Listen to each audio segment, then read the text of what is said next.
Kalau terjadi perang dunia ketiga, nuklir, kita yang tidak terlibat saja pasti kena. The countries that are involved in this exercise, it will be the China, which is the lead nations, South Africa, Russia, Indonesia, Ethiopia, UAE. Oke, dua kabar panas. Kali ini yang pertama datang dari Iran yang ternyata telah menawarkan teknologi-teknologi canggih barunya nih bos. Salah satunya yaitu adalah drone.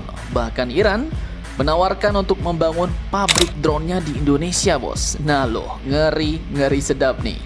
Dan lebih dalam lagi, Iran katanya juga meminta Indonesia untuk jangan takut dengan sanksi sang preman Mama Rika. Nah loh, lantas apakah alasannya? Kemudian apa saja yang ditawarkan oleh Iran ke Indonesia? Setelah ini kita kupas bos. Kemudian kabar kedua, baru-baru ini datang dari BRICS, blok ekonomi saingan barat bos, yang kini malah dicurigai pula bakal berubah menjadi aliansi militer baru. Nah lo, lantas apakah alasannya?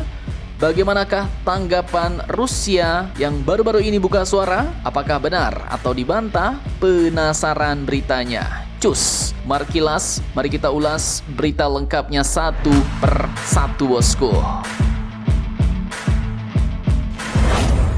Oke, yang pertama soal tawaran kerjasama teknologi Iran nih bos. Jadi pada 14 Februari 2026 kemarin di Museum Antara Jakarta, Duta Besar Iran Mr. Muhammad Barojerdi telah buka suara dalam wawancara khususnya. Dan ini bukan pernyataan biasa bos, dimana katanya Iran secara resmi menyatakan sedang mengupayakan kerjasama teknologi baru dengan Indonesia. Bahkan ini bicara soal transfer teknologi, membangun pabrik, melatih SDM sampai beasiswa penuh. Nah, tak main-main bos.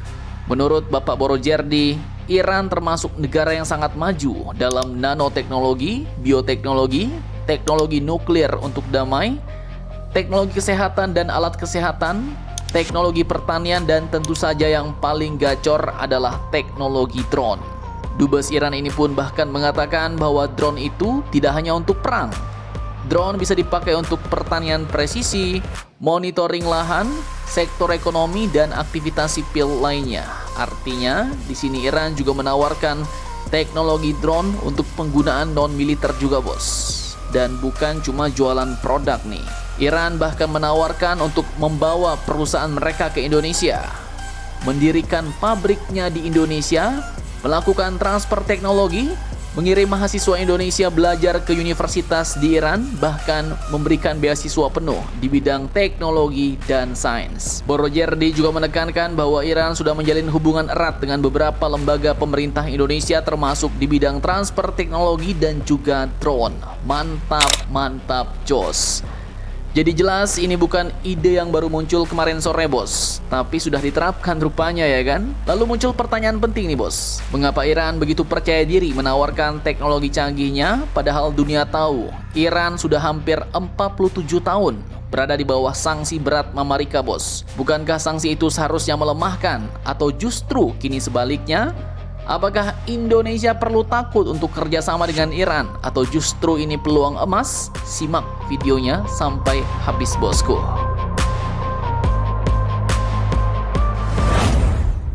Oke, jadi masih di hari yang sama, Mr. Barojerdi ini pun tidak hanya bicara soal teknologi bos. Ia juga menyinggung isu besar yaitu ancaman tarif 25% dari Presiden Mama Rika Paman Donald kepada negara yang berdagang dengan Iran. Dan pesannya tegas kepada Indonesia, kepada kita, Indonesia diminta jangan takut. Nah, menurutnya lebih dari 100 negara masih memiliki hubungan ekonomi dengan Iran bos. Dan negara-negara tersebut tidak tunduk pada tekanan. Barojerdi bahkan menyatakan bahwa Mama Rika bukan raja dunia yang bisa mendikte negara merdeka seperti Indonesia. Dan disinilah argumen Iran cukup menggigit nih. Alih-alih negaranya melemah terkena sanksi Mama Rika, Iran justru mengklaim kini mereka menjadi mandiri bos. Karena apa? Karena sejak kena sanksi, mereka tidak bisa mengimpor teknologi. Mereka terpaksa mengembangkannya sendiri. Dan hasilnya, industri dalam negeri Iran pun tumbuh.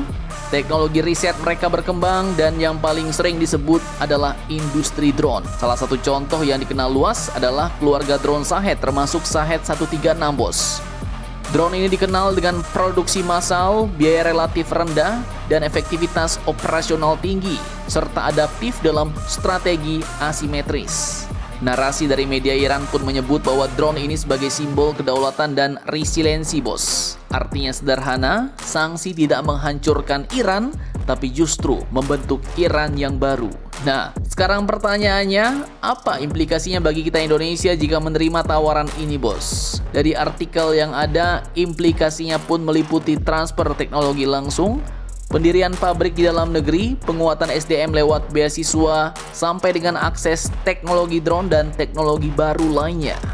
Namun tentu, ini mungkin juga bakal datang bersama dinamika geopolitik global bos.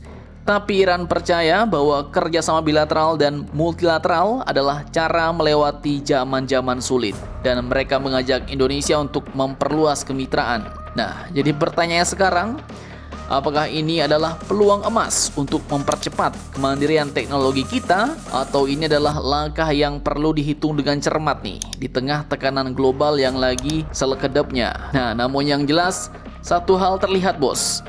Iran datang ke Indonesia bukan sekadar menawarkan produknya, tapi mereka di sini menawarkan cara bos. Cara tentang membangun kemandirian, tentang bertahan di bawah tekanan, dan tentang teknologi yang lahir dari keterpaksaan tapi berubah menjadi kekuatan. Nah, kalau menurut kalian, Indonesia sebaiknya bagaimana nih? Terima atau ora tawaran teknologi Iran? Silahkan kalian cocor-bacor di kolom komentar.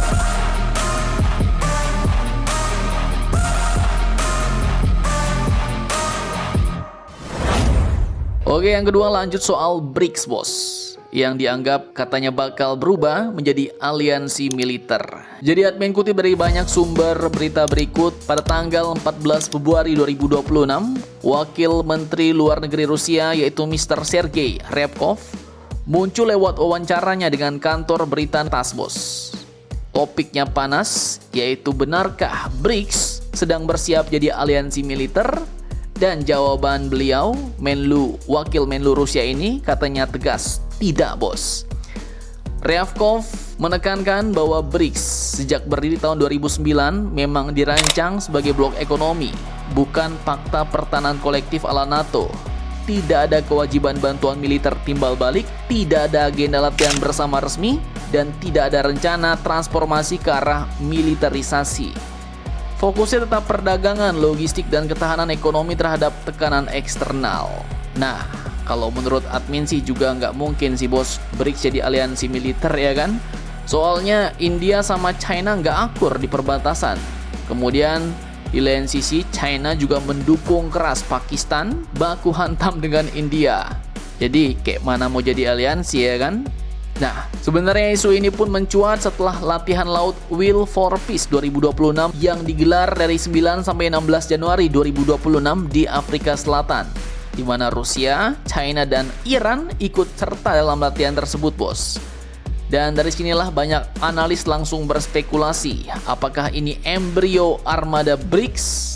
Nah, Ryabkov pun meluruskan bahwa itu partisipasi atas kapasitas nasional masing-masing negara bos, bukan agenda resmi BRICS. Belum ada yang namanya armada perang BRICS. Tenang dulu bosku.